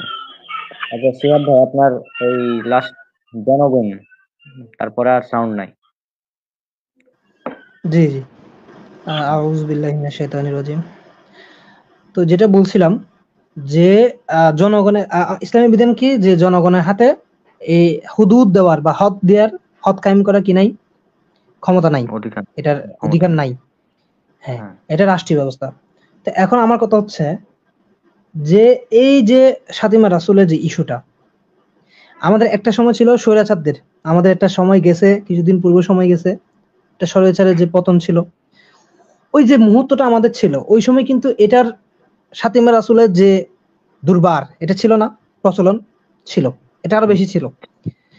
তো তখন যেখানে আমাদের সরকারই হচ্ছে সেকুলার, ধর্মনিরপেক্ষ যাদেরকে বলে, তো এরকম একজন রাষ্ট্রপ্রধানের কাছে আমরা কি শাতিমা রাসূলের কোনো বিচার পাইছি? এটাকে আশা করা যায়? রাষ্ট্রীয় আইনে কি এরকম কোনো বিধান আছে? অবশ্যই নাই। বাংলাদেশের রাষ্ট্রীয় আইনে শাতিমা রাসূলের সম্পর্কে কোনো সাজা আছে বলে আমার মনে হয় না। তবে ধর্মীয় কটূক্তি বা এই ধরনের বিষয়ের উপর শাস্তি আছে, তবে যে ইসলামী যে তার উপর মানদণ্ড, হুদুদ, এটা নাই। তো এখন বিষয় হচ্ছে এই যে আমাদের দাবি যে শাতিমা রাসূলের সাজা হচ্ছে গদ্দান ফেলে দেওয়া, গদ্দান মেরে দেওয়া। তো এই যে এই বিষয়টা সরকারের কাছে পৌঁছানো এবং সরকারকে এই রাষ্ট্রীয় যে বিধানটা এটা কায়েম করার জন্য বাধ্য করা, এটা পদ্ধতিটা কি? আমি ইউসুফ সালাফি থেকে প্রশ্ন করতে চাই যে সরকারের কাছে আমরা এই জিনিসটা পৌঁছাবো কিভাবে, উপায়টা কি? এটা সহজ সরল উপায়টা কি, যেটা কার্যকরী উপায়? তারা বলতে পারবে?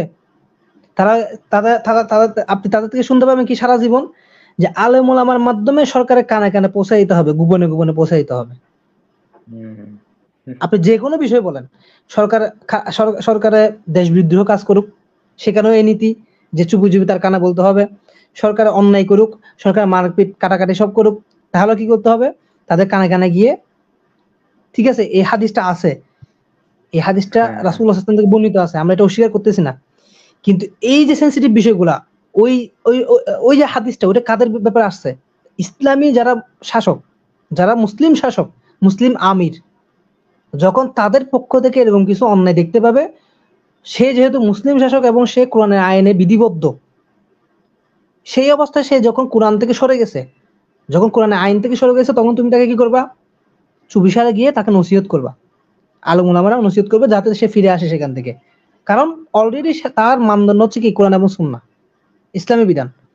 কিন্তু যে দেশের সরকারি সেকুলার, যে দেশের সরকারি হচ্ছে সেকুলার, যে দেশের আইন বিধানে কোরআনের কোনো কি নাই, পদমর্যাদা নাই, কোরআনের কোনো অবস্থান নাই, কোরআন সুন্নাহর কোনো অবস্থান নাই, সেক্ষেত্রে আপনি সরকারকে দৃষ্টি আকর্ষণ কিভাবে করবেন?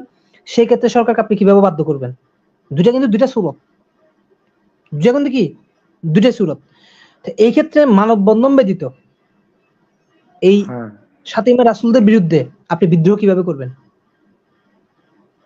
উপায়টা কি? তাহলে আমরা চুপ মেরে বসে থাকবো? আমাদের ইমান কি এতটুকু যে আমরা চুপ মেরে বসে থাকবো? তাহলে ফাতিমা রাসূলের সাজার কোনো দরকার নাই। ফাতিমা রাসূল ভেগে যাক, দৌড়ায় যাক, বেঁচে থাক, আমাদের দেখার দরকার নেই, এটাই তো। সুবা সালাফিদের কাছে আমাদের এটা প্রশ্ন থাকলো যে সেকুলার রাষ্ট্রে, সেকুলার সরকারের বিরুদ্ধে সেকুলার সরকারকে কিভাবে বাধ্য করবো যে সে ফাতিমা রাসূলকে সাজা দিবে? অলরেডি আপনি বলে দিয়েছেন যে সাধারণ জনগণ সেটা কি নিবে না, হদ দেওয়ার কি রাখে না, অধিকার রাখে না।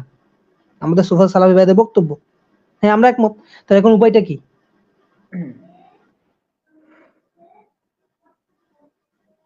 বুঝতে পারছেন রনক ভাই? জি বুঝেছি। মানে এদের এটা উপায়টা কি? প্রত্যেকটা ইস্যুতে আপনারা আমাদেরকে উত্তম পদ্ধতি দেখাই দেন। হ্যাঁ হ্যাঁ আপনারা যেভাবে সালাফদেরকে অনুসরণ করেন, আমরা তো ভাই সেভাবে করতে পারি না, আমরা উলামাদেরকে চিনিও না। আপনাদের মতো বড় বড় মানহাজের ডিলারশিপ উলামাদেরকে আমরা চিনি না। যারা মানহাজের ডিলারশিপ উলামা, হ্যাঁ, তাদের থেকে আপনারা ফতোয়া নিয়ে আসেন। কিছু কিছু বিষয় এমন আছে দিন ইসলামের, হচ্ছে ইলমি ফিকহের বিষয়। প্রত্যেক দুনিয়াতে কিন্তু প্রত্যেক রাষ্ট্রে কিন্তু রাষ্ট্রীয় ব্যবস্থা কিন্তু এক না। বর্তমান যখন আপনি দেখেন, যেমন সৌদি আরবের যে সকল উলামারা আছে, সৌদি আরবের উলামাদের সৌদি আরবের মধ্যে আপনার যে রাষ্ট্রীয় ব্যবস্থা, সে যে রাষ্ট্রবিধান এবং যে ওখানকার যিনি শাসক আছেন তিনার অবস্থা এবং বাংলাদেশের যে সেকুলার সরকার আছে তার অবস্থা কি এক?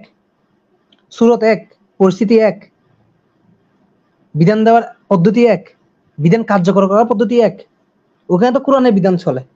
তো ওইখানকার ওলামাদের বক্তব্য, ওখানকার ওলামাদের বিধান হবে সেরকম। ওনারা ওই ধরনের চিন্তা ভাবনা মাথায় রেখে তারা কি দেয়? ফতোয়া দেয় যে ওই এরকম দেশের মধ্যে যেখানে মুসলিম শাসকের গিয়া চলে, সেখানে যদি আপনার ফাতিমা রাসূলের অবস্থা দেখা যায়, তাহলে আমরা এটা ফাতিমা রাসূলকে জানাবো। ফাতিমা রাসূল কি করবে? ওই ব্যক্তিটাকে ধরবে, তারপর সরকার কি করবে? আমির কি করবে? তাকে কোরআনের বিধি অনুযায়ী তার উপর দণ্ড বা হদ কায়েম করবে। ব্যাস, এতটুকু হচ্ছে ফতোয়া। এখন আপনি যদি সৌদি আরবের ফতোয়া এসে যদি এখন বাংলাদেশের উপর লাগাই দেন, যেখানে কোরআনের বিধান চলতেছে, যেখানে রাষ্ট্র ব্যবস্থা সব পারফেক্ট আছে, ওখানকার ফতোয়া যদি আপনি এখানে এনে যদি মহাযুদ্ধের মধ্যে যদি লাগাই দেন, যে এখানেও সেম ভাবে ফতোয়াটা এখানে কি হবে? আরবিতে হবে।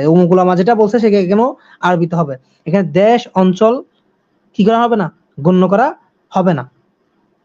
আপনি এখানে একটা সরকারের উপর লাগাই দিলেন, শেখ হাসিনার উপর লাগাই দিলেন যে এখানে ব্যবহার হবে। তাহলে আমরা শেখ হাসিনাকে বলবো, শেখ হাসিনা কি করবে? শুনবে, তারপর শুনে ধরে ধরে কি করবে? এদের শিরোচ্ছেদ করবে।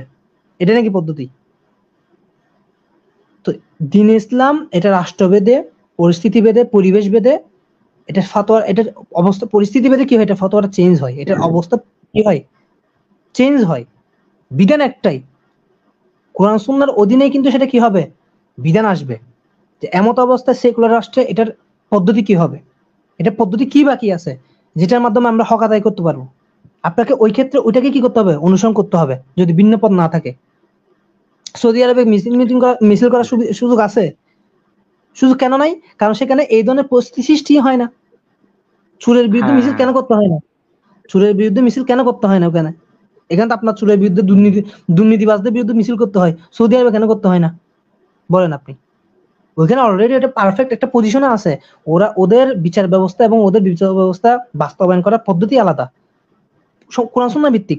ওইখানে আপনার মায়া চিৎকার করা তো দরকারই নেই। ওখানকার ফতোয়া ওখানকার জন্য এজ ইউজুয়াল। কিন্তু বাংলাদেশের মতো একটা রাষ্ট্রে এসে, ভারতের মতো একটা রাষ্ট্রে এসে, বাংলাদেশের মতো একটা রাষ্ট্রে এসে আপনি কিভাবে ওই ফতোয়া এখানে লাগাবেন? আপনি ওই পদ্ধতি কিভাবে এখানে আশা রাখতে পারেন? এখন আপনি বলেন এই যে এটা করার কারণে তারা সালাফদের মানহাজ থেকে বিচ্যুত হয়ে গেছে, তাহলে আপনি আমাদেরকে দেখা দেন যে এখানে সালাফদের মানহাজ কি শাতিম রাসূলের ব্যাপারে, রাষ্ট্রীয় মানহাজ কি এখানে সালাফদের? কোন মায়া বেটা এসে বলুক সমাধান সালাফদের থেকে। আচ্ছা ভাই, আমরা মানে প্রথম যে আলোচনাটা শুরু করেছিলাম একদম শুরুতে এই হাদিসটা নিয়ে, তো এটা জাস্ট কনক্লুশনটা না, আমরা আজকে বিদায় নিতে পারি। তারাবির ব্যাপারে যেটা আমরা বলতেছিলাম যে আমাদের ইখতিলাফ হচ্ছে আমাদের হানাফি ভাইদের সাথে যে তারাবির রাকাত 8 রাকাত নাকি 20 রাকাত। এখানে মূলত আমাদের সাথে তাদের যেটা মতবিরোধ, এটা হচ্ছে জায়েজ নিয়ে না, বৈধতা নিয়ে না। তাদের সাথে আমাদের যেটা মতবিরোধ সেটা হচ্ছে সুন্নাহ নিয়ে। রাসূলুল্লাহ সাল্লাল্লাহু আলাইহি ওয়াসাল্লাম থেকে সুন্নাহ কি 8 রাকাত নাকি 20 রাকাত? কোন জাহেল হানাফি এসে যদি বলে যে এখানে আলোচনা হচ্ছে 8 রাকাত এবং 20 রাকাত বৈধতা নিয়ে, তাহলে এই ব্যাপারে তাদের সাথে কোনো আলোচনাই নাই। কারণ বৈধতার ব্যাপারে আমরাও জানি, বৈধতার ব্যাপারে 8 রাকাতে বেশি পড়াও যায়, কোনো সমস্যা নাই। একটা হচ্ছে জাওয়াজ আর একটা হচ্ছে সুন্নাহ, দুটো কিন্তু আলাদা জিনিস, তাই না? তো সুন্নাহ হচ্ছে আমাদের যেটা দাবি, আমাদের যেটা মানহাজ, আমাদের যেটা আমল, সেটা হচ্ছে সুন্নাহ হচ্ছে রাসূলুল্লাহ সাল্লাল্লাহু আলাইহি ওয়াসাল্লাম থেকে 8 রাকাত প্রমাণিত, মানে 11 রাকাত 11 রাকাত রাসূলুল্লাহ সাল্লাল্লাহু আলাইহি ওয়াসাল্লাম থেকে প্রমাণিত, ঠিক আছে? তো তারা আমাদের কাছে দলিল চাই, তো আমাদের কাছে সবচেয়ে যে একটা মজবুত দলিল সেটা হচ্ছে মুয়াত্তা মালিকের এই যে বাবু মা জাফি কিয়ামি রমাদান, কিয়াম রমাদান মানে রমাদানের কিয়াম সম্পর্কে যে পরিচ্ছেদ ইমাম মালিক রাহিমাহুল্লাহ আনছে, ওই আন্ডারে তিনি একটা হাদিস বর্ণনা করছে সাইব বিন ইয়াজিদ থেকে, যে আপনার এই যে আন্নাহু ক্বালা আমার উমর ইবনে খাত্তাব উবাই ইবনে কাব ওয়া তামিম আদ-দারিয়া আন্না ইয়াকুমু লিন-নাস বি-11 রাকাতান, যে উমর ইবনে খাত্তাব রাদিয়াল্লাহু আনহু আমারা তিনি নির্দেশ দিলেন কাকে? উবাই ইবনে কাব এবং তামিম আদ-দারিকে, যে আই ইয়াকুমা লিন-নাসি, তিনি লোকজনদেরকে প্রতিষ্ঠিত করবেন, ইয়াকুম মানে কওয়াম করবেন, প্রতিষ্ঠিত করবেন কিসের উপর? বি-11 রাকাতান, মানে কত রাকাত? 11 রাকাতের উপর। এই হাদিসটা কিসের ব্যাপারে? রমজানের ব্যাপারে, রমজানের কিয়ামের ব্যাপারে। রমজানের কিয়ামের ব্যাপারে ইমাম ইবনে খাত্তাব রাদিয়াল্লাহু আনহু থেকে তার জামানায় তিনি সাহাবাদেরকে কিসের উপর? আই ইয়াকুম লিন-নাস মানে কি? ওনাদের জামানায় যারা মানুষ সকল ছিল, তারা কারা ছিল? সাহাবারা ছিল, তাবেঈনরা ছিল, ইসলামের স্বর্ণযুগের যারা ব্যক্তিত্বরা ছিল, তাদেরকে কিসের উপর একত্রিত করছে? 11 রাকাতান, যে তারা তাদেরকে 11 রাকাতের উপর কি করছিল? একত্রিত করছিল। তো আমরা জানি যে তারাবি এবং তাহাজ্জুদের মধ্যে কোনো পার্থক্য নাই, এই সালাতের মধ্যে কোনো পার্থক্য নাই। এটা যারা পাফারা করে তারা মূর্খতাবশত করে। রাসূলুল্লাহ সাল্লাল্লাহু আলাইহি ওয়াসাল্লাম থেকে তারাবির পরে তাহাজ্জুদ পড়ার মর্মে একটা জাল হাদিসও নাই যে রাসূলুল্লাহ সাল্লাল্লাহু আলাইহি ওয়াসাল্লাম তারাবি পড়ার পরে তাহাজ্জুদ পড়তেন, তারপর বিতর পড়তেন। এটা কিভাবে সম্ভব যে রাসূলুল্লাহ সাল্লাল্লাহু আলাইহি ওয়াসাল্লাম তারাবি পড়ার পর বিতর পড়ে ফেললেন, আবার তাহাজ্জুদ পড়লেন? কারণ তাহাজ্জুদের পরে তো বিতর হয়, তাই না? একদম সহজ সমাধান, এত পেঁচে যাওয়ার দরকার নাই। বুখারীর মধ্যে রাসূল আয়েশা রাদিয়াল্লাহু আনহা থেকে একদম স্পষ্ট আছে রাসূল সাল্লাল্লাহু আলাইহি ওয়াসাল্লাম কিয়ামের রমজানের ভিতরে এবং রমজানের বাইরে, রমজানের ভিতরে এবং রমজানের বাইরে কয় রাকাতে বেশি পড়তেন না? 8 রাকাতে বেশি পড়তেন না, 8 রাকাতে বেশি পড়তেন না। তো ভিতর তো রাতে 2 বার পড়া যায় না, ভিতর হচ্ছে শেষ রাকাত, ভিতর হচ্ছে কি? শেষ সালাত, রাতের শেষ সালাত হচ্ছে ভিতর। ভিতর মানে হচ্ছে বেজোর, ভিতর মানে কি? বেজোর মানে হ্যাঁ, সমগ্র সালাতকে 2 রাকাতের সালাতকে ওই ভিতরের 3 রাকাত বা 1 রাকাত কি করে দেয়? বিজোর করে দেয়, মানে ওটা হচ্ছে সম্পূর্ণ সালাত। এই যে রাসূলুল্লাহ থেকে যেটা তিনি বলেন যে রমজান মাসে এবং রমজান ব্যতীত অন্য সময়ে তিনি 11 রাকাত তো বৃদ্ধি করতেন না, বৃদ্ধি করতেন না। বৃদ্ধি করতেন না মানে একটা বাউন্ডারি দিয়ে দিয়েছে না, এখানে একটা বাউন্ডারি দিয়ে দিয়েছে না যে এর বেশি তিনি পড়তেন না। 11 রাকাতই পড়তেন, 11 রাকাত পড়তেন, এটা না 11 রাকাতের বৃদ্ধি করতেন। এখানে তো একটাই 11 রাকাতের চেয়ে তিনি বাইরে যেতেনই না, 11 রাকাতের বেশি যাইতেন না। এটা তো সুন্নাহ, এটা কি রাসূলুল্লাহ সাল্লাল্লাহু আলাইহি ওয়াসাল্লামের সুন্নাহ। আপনি আমাদেরকে দেখাবেন রাসূলুল্লাহ সাল্লাল্লাহু আলাইহি ওয়াসাল্লাম থেকে 20 রাকাত পড়া প্রমাণিত, অথচ এই ধরনের যত রিওয়ায়াত আছে মুসনাদ ইবনে আবি শাইবা সহ অন্যান্য কিতাবে তাদের উলামাদের থেকে প্রমাণিত আছে যে তাদের উলামারা এই সমস্ত রিওয়ায়াতগুলোকে দুর্বল বলতেন। এমনকি আব্দুল মালিক সাহেব আব্দুল মতিন সাহেব, যিনি কিয়াম রামাদানের উপর কিতাব লিখছে তারাবির ব্যাপারে, তিনিও স্বীকার করছে বাংলাদেশের মধ্যে। এবং তাদের যারা বড় বড় ওলামারা পূর্বে গত হয়েছে আকাবিরেরা, তারাও স্বীকার করছে যে আপনার যে হাদিসগুলো আসছে 20 রাকাতের ব্যাপারে রাসূলুল্লাহ থেকে সুন্নাহ, ওগুলো প্রমাণিত না। কথা বুঝা গেছে? তো রাসূলুল্লাহ সাল্লাল্লাহু আলাইহি ওয়াসাল্লাম থেকে 11 রাকাত প্রমাণিত। রাসূল ইসলামের পরবর্তীতে উমর ইবনে খাত্তাবের জামানাতে তিনি তাদেরকে কি করছে, মুয়াত্তা মালিকের রাওয়ায়াতে যে 11 রাকাতের উপর প্রতিষ্ঠিত করছে লোকজনদেরকে। এই যে লোকজনদেরকে মানে মুসল্লিদেরকে 11 রাকাতের উপর কায়েম করিতে নির্দেশ দিয়েছিলেন। তারপর দেখেন, কারি 100 আয়াত বিশিষ্ট সূরা পাঠ করিতেন, আর আমরা নামাজে দীর্ঘ সময় দাঁড়াইতে দাঁড়াইতে ক্লান্ত হয়ে পড়লে সাহায্য গ্রহণ করিতাম, অর্থাৎ লাঠির উপর ভর দিতাম। আমরা বুড় হওয়ার কিছু পূর্বে ঘরে প্রত্যাবর্তন করিতাম। তাহলে এই তারা সারা রাতভর এই 8-3-11 রাকাত তারা কি করতো, এমন দীর্ঘ করতো যে তারা সারা রাত ভরে 8 রাকাত পড়তো, যেভাবে সৌদি আরবে পড়ে দীর্ঘ সালাত। তো সাহাবাদের আমল তো এটা। আপনাদের মতো তো 4G গতিতে 20 রাকাত কিভাবে 2 ঘন্টার মধ্যে শেষ করবে ভাই, এই পদ্ধতিতে আপনি এবার 20 রাকাত আমরা ধরে নিলাম, কিন্তু আপনারা যে বিদাত চালু করছেন 2 ঘন্টা অনেক বেশি হয়ে গেল। এই আমাদের এখানে তো 45 মিনিটের উপরে যায়। আমাদের এখানে কি বিশেষ কিছু প্যাকেজ আছে মুসাব্বির ভাই, আমাদের চট্টগ্রামে আমাদের আছে। আমাদের এখানে একটা আলাদা মসজিদই আছে ব্যবসায়ীদের জন্য বিশেষ তারাবি।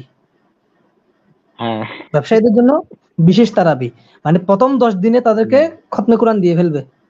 প্রথম 10 দিনে যারা ব্যবসায়ী সমাজের জন্য প্রথম 10 দিনে তাদেরকে খতমে কোরআন শেষ, মানে কি এই 10 দিনে তারা হক আদায় করে ফেলছে, বাকি 20 দিন তাদের পড়ার দরকার নাই।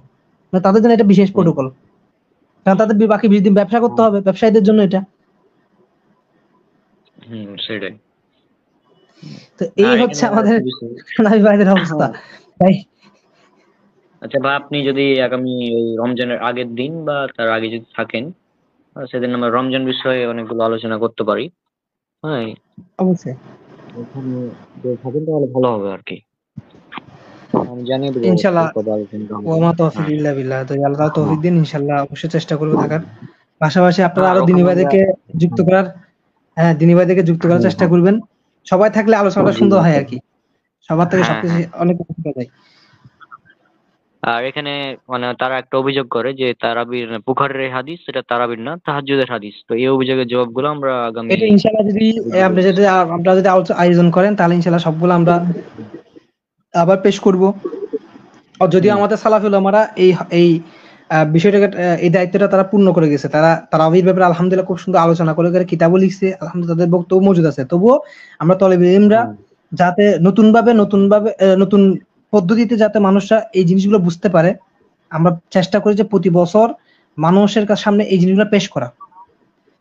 তারা যাতে আরো প্রতি বছরে এই জিনিসগুলা তাদের চোখের সামনে ভেসে ওঠে, যারা তাদের আমলগুলা যাচাই বাছাই করে করতে পারে। তা আমাদের প্রচেষ্টা এটাই, নয়তো আমাদের কোনো আবশ্যকতাই নেই, আমাদের উলামারা এটা হক আদায় করে গেছে। জি অবশ্যই। আচ্ছা, তো তাহলে আজকে আমরা বিদায় নিই নাকি? জি ইনশাআল্লাহ। এটা তো মনে হয় আপনার টেস্ট লাইভ ছিল আজকে। হ্যাঁ টেস্ট লাইভই ছিল, ওই যে প্রথমে সাউন্ড অনেক সমস্যা হয়েছিল। আচ্ছা, আল্লাহ আপনাদেরকে তৌফিক দান করুক এবং আপনাদের জন্য দোয়া করি। চেষ্টা করব ইনশাআল্লাহ থাকার, সবসময় থাকবো না, ওকেশন ভিত্তিক ইনশাআল্লাহ থাকার চেষ্টা করব। এবং পাশাপাশি আপনাদের কাছে অনুরোধ করব কোরআন সুন্নাহর সঠিক দিন, সঠিক জ্ঞান যাতে মানুষের সামনে আপনারা পৌঁছে দিতে পারেন, চেষ্টা করবেন যত বেশি সম্ভব ডিটেইলস, যত বেশি সম্ভব রেফারেন্স আপনারা যুক্ত করার চেষ্টা করবেন। হ্যাঁ, এবং যত জ্ঞান গর্ব আলোচনা সম্ভব হয় তত জ্ঞান গর্ব আলোচনা মানুষের সামনে পেশ করার চেষ্টা করবেন, এবং আহলুল বাতিলদের বিরুদ্ধে মার্কাজ তৈরি করবেন, এবং সেভাবে নিজেদের প্রত্যয়গুলো গড়ে তুলবেন, এবং আমাদের দিনী ভাইদেরকে বেশি বেশি সুযোগ দিবেন এখানে আসার এবং কথা বলার এই প্ল্যাটফর্মের মধ্যে। হ্যাঁ ইনশাআল্লাহ। জি, তো তাহলে আজকে আমরা বিদায় নিচ্ছি। আসসালামু আলাইকুম ওয়া রাহমাতুল্লাহ। ওয়া আলাইকুম আসসালাম ওয়া রাহমাতুল্লাহ। তৌফিক ইল্লা বিল্লাহ।